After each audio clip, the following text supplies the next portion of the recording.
और इसी बीच एक बड़ी खबर रांची से है। चंपाई सोरेन ने जेएमएम से इस्तीफा दे दिया है। जेएमएम के सभी पदों से इस्तीफा दे दिया है। शिबू सोरेन को इस्तीफा भेजा है। 30 अगस्त को बीजेपी में शामिल होंगे। ये बड़ी और अहम खबर। टाइगर ऑफ कोल्हान पूर्व मुख्यमंत्री विधायक चंपाई सोरेन का इस्तीफा आपके सामने है। एक्सक्लूसिव कॉपी सबसे पहले आपको भारत 24 दिखा रहा है और सीधे गुरु जी को लिखा है, यानी संबोधित किया है शिबू सोरेन को। कहा कि मैं चंपाई सोरेन जेएमएम की वर्तमान कार्यशैली और नीतियों से विक्षुब्ध होकर पार्टी छोड़ने को मजबूर हूं। दुख के साथ कह रहा हूं, आपके मार्गदर्शन में जिस पार्टी का सपना हम कार्यकर्ताओं ने देखा, हम लोगों ने जंगलों पहाड़ों गांव की खाक छानी, आज पार्टी अपनी दिशा से भटक चुकी है।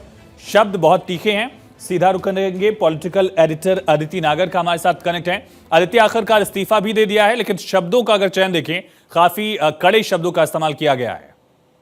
बिल्कुल, और आपको बता दें, कड़े शब्दों का इस्तेमाल करते हुए अपनी प्राथमिक सदस्यता से इस्तीफा दिया। अब सबसे बड़ी बात है कि झारखंड मुक्ति मोर्चा को छोड़ चुके हैं और भारतीय जनता पार्टी को 30 अगस्त को चंपाई सोरेन शामिल हो जाएंगे। और इनकी चिट्ठी में बहुत कुछ कहा गया है, बहुत कुछ लिखा गया है। जैसा आप जिन शब्दों का इस्तेमाल कर रहे हैं, जब कहा कि अत्यंत ही दुख के साथ कहना पड़ रहा है कि आपके मार्गदर्शन, जिनको उन्होंने चिट्ठी लिखी, आदरणीय गुरुजी, जिस पार्टी का सपना हम जैसे कार्यकर्ताओं ने देखा था एवं जिसके लिए हम लोगों ने जंगल पहाड़ों और गांव की खाक छानी थी, आज पार्टी अपनी उस दिशा से भटक गई है। और अब उसके बाद उन्होंने तमाम चिट्ठी लिखते हुए आपके मार्गदर्शन में झारखंड आंदोलन के दौरान तथा उसके बाद भी मुझे जीवन में बहुत कुछ सीखने का अवसर प्राप्त हुआ। अब सदैव आपके मार्गदर्शन बने रहेंगे। और इसके बीच में उन्होंने जो कुछ भी लिखा, अब आप देखिए, सबसे बड़ी बात है कि अब वो भारतीय जनता पार्टी का दामन थामने वाले हैं। इस बीच में वो कई बार दिल्ली आए, कभी उन्होंने ये कहा कि वो तबियत नासाज है इसलिए आए हैं, उनकी पत्नी बीमार है, लेकिन अब आखिरकार भारतीय जनता पार्टी के साथ आएंगे। सवाल अभी ज्यों का त्यों है कि क्या भारतीय जनता पार्टी और चंपाई सोरेन का जो एसोसिएशन है, उससे जो सेंधमारी की जो पॉलिटिकल स्ट्रेटेजी बनाई गई है कि जेएमएम के वोट बैंक में सेंधमारी होगी। अब सवाल उठता है कि जो ये सिंपैथी फैक्टर है, वो क्या चंपाई सोरेन के साथ आएगा या वो जो है मुख्यमंत्री के साथ रहेगा। ये अपने आप में एक बड़ा सवाल वहां पे खड़ा हुआ है।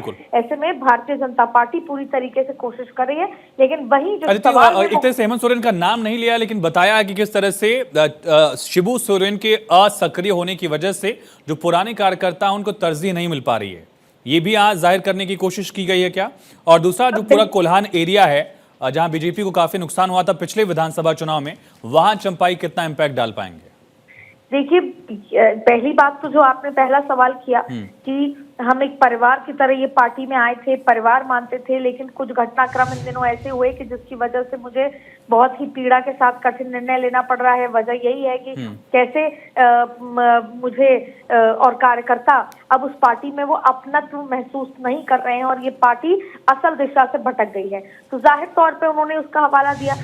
वहीं आपने कोल्हान का जिक्र किया। भारतीय जनता पार्टी ये मानती है और कि 14 सीटें ऐसी होंगी, 14 विधानसभा सीटें ऐसी होंगी जिस पर सीधा सीधा इम्पैक्ट होगा।